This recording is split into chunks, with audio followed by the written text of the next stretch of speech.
नमस्कार। अब की बार किसकी सरकार देख रहे हैं आप? मैं आपके साथ दीक्षा शर्मा। बुलेटिन की शुरुआत करेंगे बड़ी खबर के साथ। बड़ी खबर आपको बताएंगे बिहार विधानसभा चुनाव से जुड़ी इस वक्त की बड़ी खबर आपको बता रहे हैं बिहार विधानसभा चुनाव से जुड़ी, जहां पर कल दूसरे और अंतिम चरण का मतदान होना है। 20 जिलों की 122 सीटों पर वोट डाले जाएंगे आपको बताएं, और 14 नवंबर को आएंगे चुनाव के नतीजे। ये बड़ी खबर आपको बता रहे हैं, जहां पर कल दूसरे और अंतिम चरण के मतदान होंगे हैं। निष्पक्ष मतदान के लिए सुरक्षा के पुख्ता इंतजाम कर लिए गए हैं। चुनाव को लेकर प्रशासन ने पुख्ता तैयारियां और इंतजाम कर लिए हैं। आपको बताएं, पहले चरण के मतदान को लेकर सुरक्षा के पुख्ता इंतजाम किए गए थे, तो वहीं अब दूसरे चरण और अंतिम चरण को लेकर कल जो होने वाले हैं उनको लेकर भी 20 जिलों की 122 सीटों पर सुरक्षा के पुख्ता इंतजाम पूरे कर लिए गए हैं। इतना ही नहीं, 14 नवंबर को बिहार विधानसभा चुनाव के नतीजे भी आ जाएंगे, और आपको बताएं कि निष्पक्ष मतदान के लिए सुरक्षा के पुख्ता तैयारियों के साथ साथ इंतजाम पूरे हैं।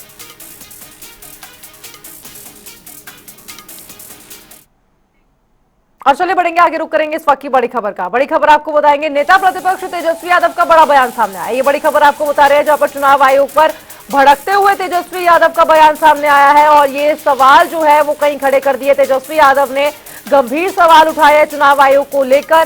पहले चरण के वोटिंग आंकड़े अब तक सार्वजनिक नहीं, आंकड़े छिपा रहा है चुनाव आयोग, ये तेजस्वी यादव कहते हुए नजर आए हैं।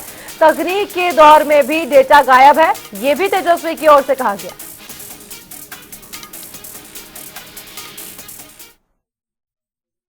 अब देखिए, इलेक्शन कमीशन पहला चरण का मतदान कब हुआ? 6 नवंबर को।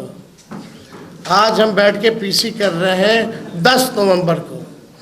4 दिन बाद भी आंकड़े जो है सार्वजनिक नहीं किए गए हैं कि पुरुष ने कितने मतदान किए और महिलाओं ने कितने मतदान किए। कोई भी ऑफिशियल आंकड़ा नहीं आता।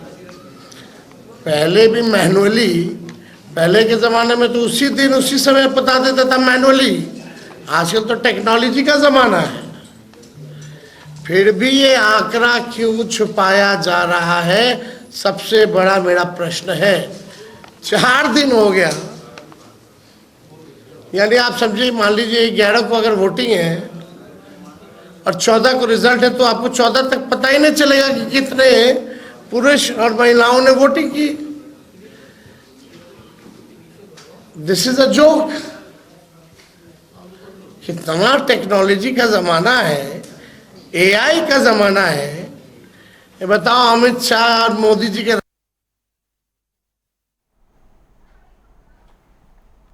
और चलिए बढ़ेंगे आगे, रुक करेंगे इस वक्त की बड़ी खबर का। बड़ी खबर आपको बताएंगे सम्राट चौधरी पर दायर याचिका खारिज कर दी गई है।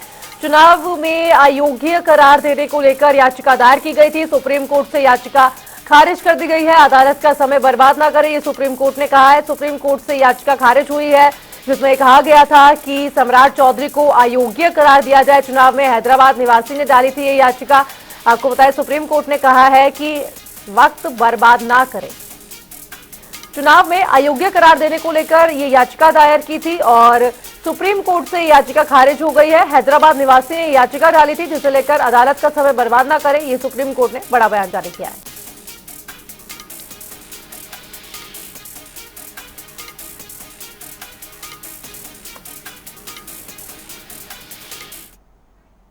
और चलिए बढ़ेंगे आगे, रुक करेंगे लैंड फॉर जॉब मामले से जुड़ी इस वक्त की बड़ी खबर का। बड़ी खबर आपको बताएंगे, कोर्ट ने आरोप तय करने का आदेश टाल दिया है। ये बड़ी खबर आपको बता रहे हैं लैंड फॉर जॉब मामले से जुड़ी, जहां पर कोर्ट ने आरोप तय करने का आदेश टाला है। अदालत 4 दिसंबर को सुनाएगी अपना फैसला।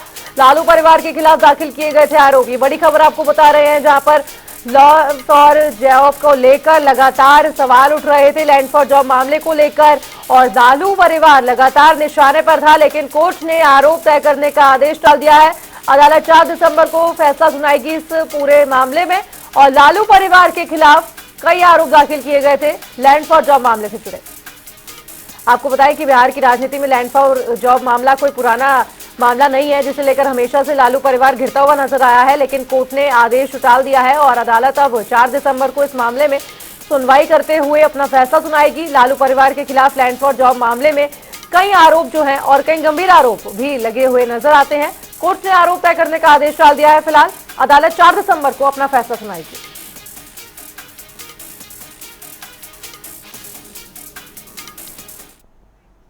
और चलिए बढ़ेंगे आगे, रुक करेंगे पटना से आ रही इस वक्त की बड़ी खबर का। पटना के दानापुर में दर्दनाक सड़क हादसा पेश आया है। दर्दनाक हादसा पेश आया है। मकान की छत गिरने से 5 लोगों की मौत बताई जा रही है। ये बड़ी खबर आपको बता रहे हैं पटना के दानापुर में, जहां पर दर्दनाक हादसा पेश आया है। एक ही परिवार के 5 लोगों की मौत की खबर सामने आ रही है। घर में सो रहा था परिवार और भरभराकर छत गिरी। पति पत्नी और 3 बच्चों की मौत हो गई है। घटना से गाँव में मातम बसता हुआ है। पटना के दानापुर से इस वक्त की बड़ी खबर आपको बता रहे हैं। तस्वीरें सामने आ गई हैं और पटना के दानापुर में जिस तरीके से इमारत भरभरा कर गिरी, उस समय परिवार अंदर सो रहा था। परिवार में पति पत्नी और 3 बच्चे थे और 5 की ही मौके पर मौत हो गई।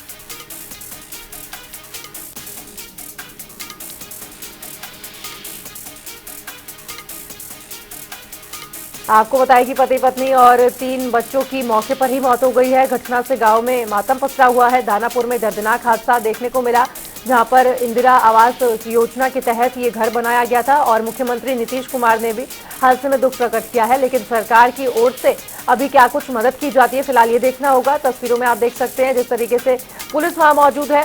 पुलिस ने भी मलबे को हटाने का काम किया है। शवों को बाहर निकाला गया है, अस्पताल में भेजा गया है। पोस्टमार्टम के बाद परिवारजनों को सौंपा गया है और एक ही परिवार के 5 लोग बताए जा रहे हैं, जिसमें पति पत्नी और 3 बच्चे शामिल थे। और मकान की छत उस समय गिरी जब 5 सो रहे थे।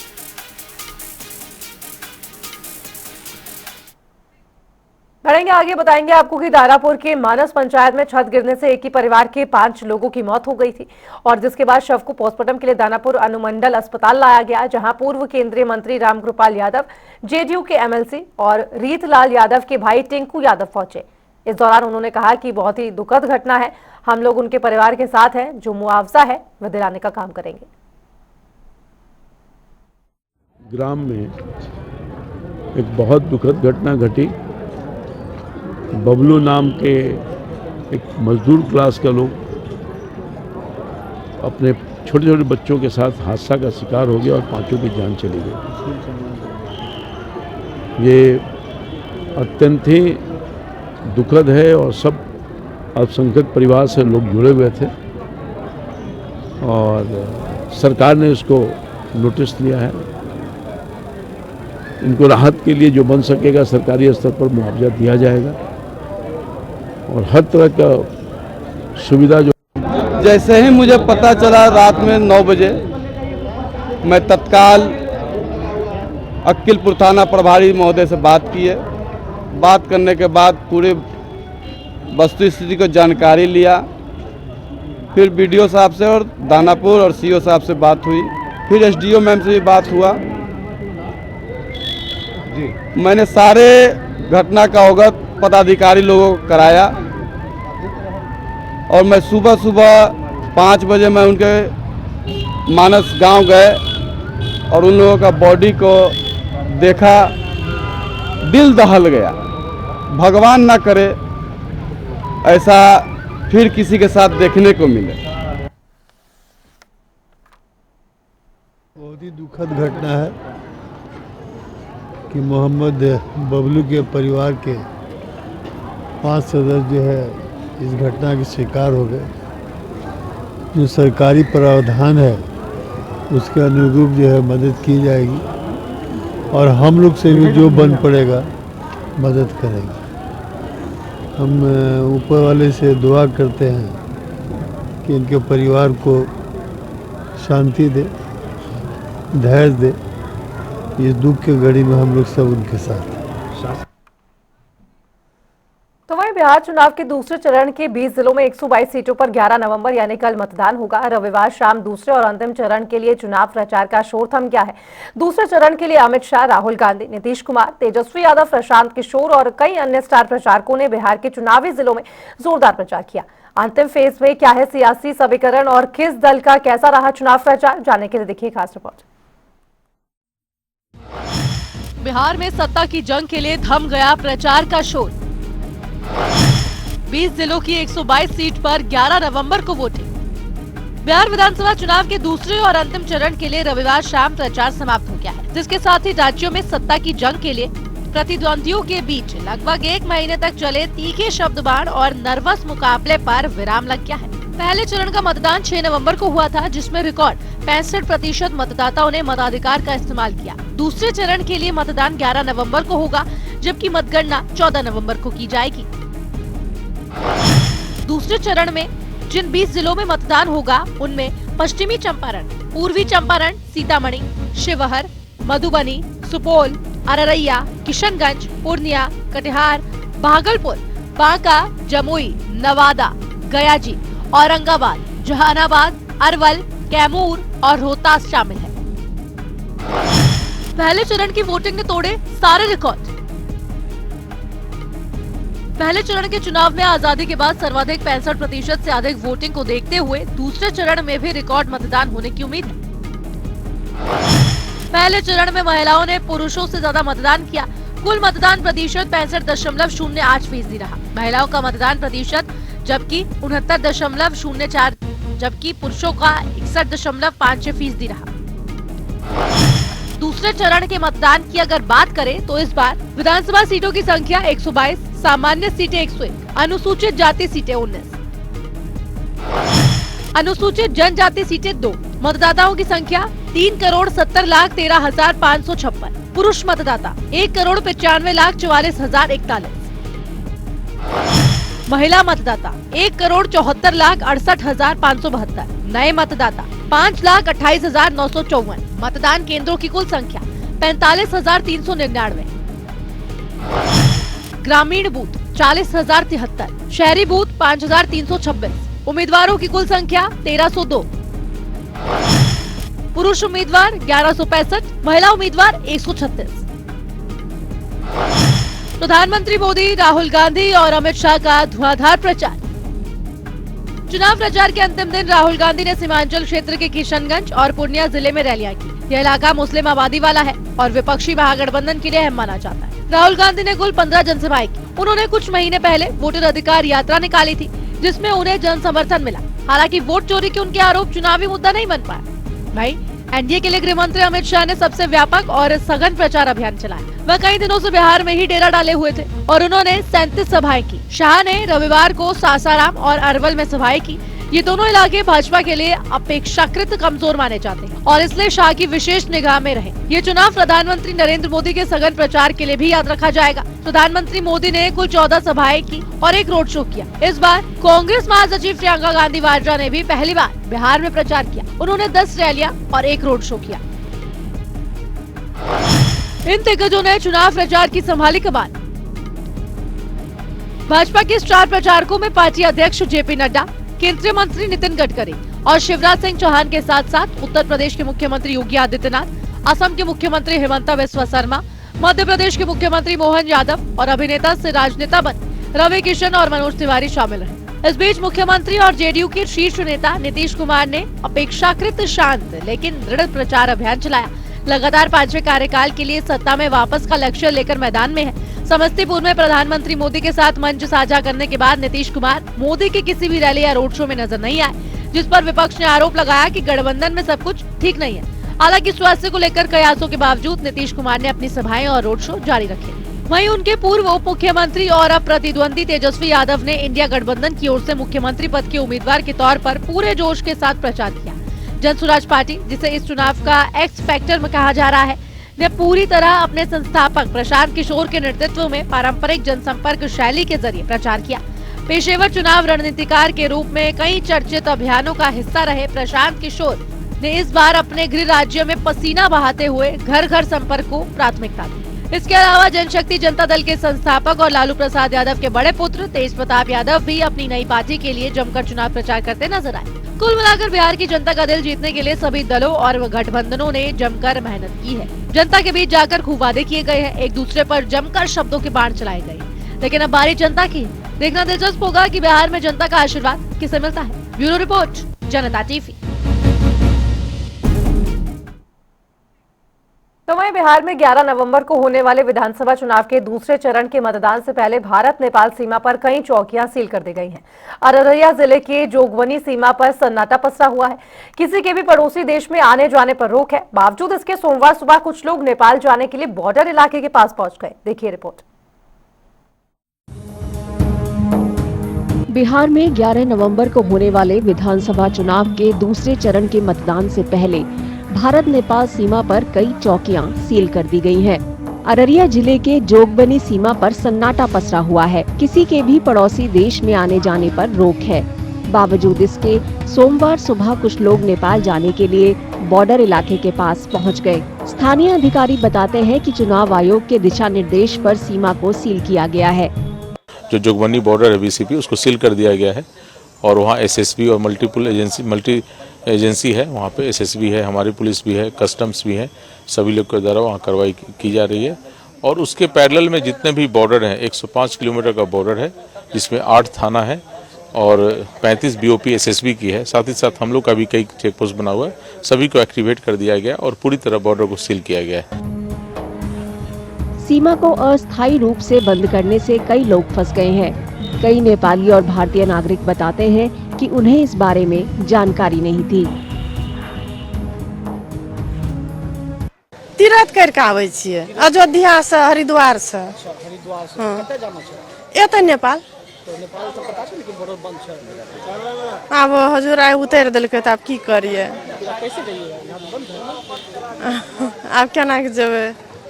कोनो को पठा दियौ की तऽ हमरा से सब अथियो छै, कार्ड साट बनल छै। हाँ छै, हेगे में छै, सब चीज छै। हाँ दरभंगा से 10-12 दिन हो गए शादी में।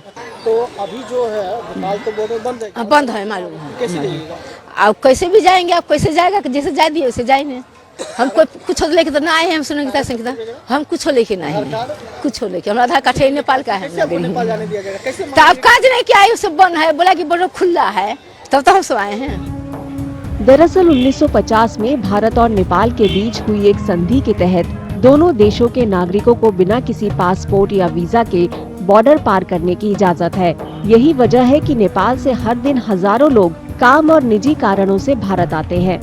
बहरहाल अधिकारियों ने बिहार विधानसभा चुनाव को देखते हुए लोगों को सलाह दी है कि वो चुनाव खत्म होने तक नेपाल जाने की योजना न बनाएं।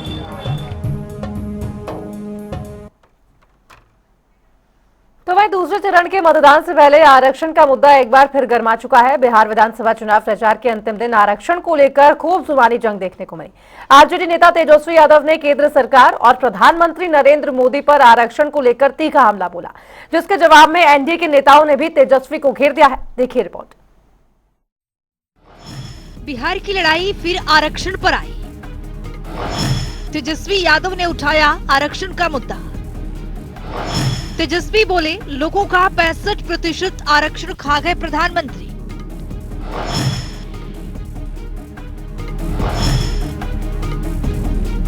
बिहार में विधानसभा चुनाव के बीच एक बार फिर आरक्षण का मुद्दा गर्मा गया है। बिहार में चुनावी शोर के बीच में आरजेडी नेता महागठबंधन के सीएम फेस तेजस्वी यादव ने केंद्र सरकार और प्रधानमंत्री नरेंद्र मोदी पर बड़ा हमला किया।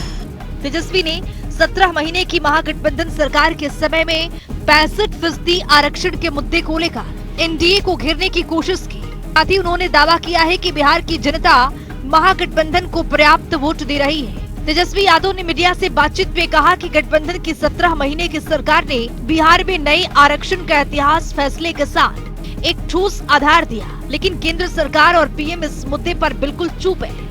उन्होंने आरोप लगाया है कि प्रधानमंत्री लोगों का 65% आरक्षण खा गए हैं और अब जनता के असली सवालों से ध्यान हटाने का प्रयास किया जा रहा है। तेजस्वी ने कहा कि प्रधानमंत्री हूं या कोई और अन्य मंत्री, कोई भी हमारी 17 महीने की सरकार में दिए गए आरक्षण की बात नहीं कर रहा है। प्रधानमंत्री लोगों का 65% आरक्षण खा गए हैं। उन्हें इस बारे में बात करनी चाहिए कि उन्होंने बिहार को क्या दिया और गुजरात को क्या दिया। प्रधानमंत्री जी हो या केंद्र के मंत्री हो, कोई भी लोग 65% जो आरक्षण हमारी 17 महीने की सरकार ने जो बढ़ाया था, उस आरक्षण के बारे में ये लोग कुछ नहीं बोल रहे। लोगों का आरक्षण खा करके बैठ गए हैं प्रधानमंत्री 65%। इस पे बोलना चाहिए, बात करनी चाहिए। पढ़ाई, दवाई, कमाई, सिंचाई पे बात करनी चाहिए। 11 साल का हिसाब देना चाहिए, बताना चाहिए कि गुजरात को कितना दिया, बिहार को क्या दिया। इस पे तो वो बात नहीं कर रहे। तो हमको लगता है कि 65% आरक्षण खा कर किस तरह की बातें कर रहे। गुजरात में फैक्ट्री की बात करेंगे या ऐसी बातें? वही तो हम बोल रहे कि हिसाब दें कि गुजरात को क्या दिया, बिहार को क्या दिया। तेजस्वी यादव पर एनडीए का तीखा पलटवार। बिहार में चारा खाने वाले आरोप लगा रहे हैं। तेजस्वी यादव के आरोपों पर एनडीए की तरफ से भी तीखा पलटवार देखने को मिला है। बिहार के उप मुख्यमंत्री सम्राट चौधरी ने तेजस्वी के आरोपों पर कहा कि जो लोग जीवन भर चोरी किए, जिन लोगों ने 55 साल तक भारत को लूटने का प्रयास किया, जिन लोगों ने बिहार में चारा खाया, वही लोग आरोप लगा रहे हैं। वहीं एलजेपीआर के सांसद शांभवी चौधरी ने तेजस्वी यादव के बयान पर पलटवार किया। कहा कि आरक्षण के दायरे को बढ़ाने की बात है तो उनको तेजस्वी यादव ये तब भी सोचना चाहिए था कि जब वे बिहार के उप मुख्यमंत्री थे तो तेजस्वी कहीं न कहीं बिहार की जनता को गुमराह करने का प्रयास कर रहे हैं। जो लोग जीवन भर चोरी किए हैं, जिन लोगों ने 55 साल तक भारत को लूटने का काम किया, जिन लोगों ने बिहार में चारा खाया, अलकतरा पिया, वही लोग आरोप लगाते हैं। आरक्षण पे 200% बोल रहे हैं। अरे आप तो ये तो बताओ कि तुम्हारे माताजी पिताजी ने एक आरक्षण दिया है क्या? किसको दिया आरक्षण? और दो चीज जानिए, इस देश में जब जब आरक्षण आया तब तक भाजपा का समर्थन रहा है, चाहे वो स्वर्ण समाज का हो, मंडल कमीशन हो, या अति पिछड़े को कपूरी ठाकुर जी ने आरक्षण दिया हो। जब जब आरक्षण हुआ है तब तब भाजपा का समर्थन रहा है और कांग्रेस पार्टी तब तब विरोध करते रही। लालू जी ने आरक्षण बिल को फाड़ा, महिला आरक्षण बिल को फड़वाया। पूरा देश की जनता जानती है कि महिला आरक्षण यदि 30 साल से नहीं मिला है तो उसके दोषी सिर्फ और सिर्फ लालू प्रसाद। जहाँ तक रही बात आरक्षण के दायरे को बढ़ाने की, तो उनको ये तब भी सोचना चाहिए था जब वो बिहार के उप मुख्यमंत्री थे, और वो बहुत वर्ष पहले का बात नहीं है जब वो बिहार के उप मुख्यमंत्री थे कि अब बहुत समय उसका बीत गया और अब इनको एक नया आइडिया आया है। कुछ दिन पूर्व भी वो बिहार प्रदेश के उप मुख्यमंत्री थे और उन्होंने तब इसका एक बार भी जिक्र नहीं किया था। तो ये बहुत साफ है कि वो कहीं ना कहीं बिहार प्रदेश की जो जनता है उसको गुमराह करने का कोशिश कर रहे हैं और झूठे वादे, फॉल्स प्रोपेगेंडा वो चलाना चाह रहे हैं। उनका अगर ये सोच है तो उनको तब करना चाहिए था जब वो इस एक पावर में थे, एक पोजीशन पे थे, और वो तब भी ये कर सकते थे। उनके साथ माननीय मुख्यमंत्री श्री नीतीश कुमार जी भी थे। अगर ये संभव होता तो उनको उसी टाइम करना चाहिए था, पर वो नहीं किया और अब चुनाव में ये झूठा वादा कर रहे हैं और ये चुनाव के बाद भी देखिएगा इनका फिर से सुर बदलेगा और इनका अलग राग शुरू हो जाएगा। तो ये जो भी वादे, जो भी बातें करना है, कहीं ना कहीं एक फॉल्स नैरेटिव और प्रोपेगेंडा चलाने का प्रयास। और चलिए रुक रहे एक छोटे से ब्रेक के लिए। आप देखते रहिए जनता टीवी।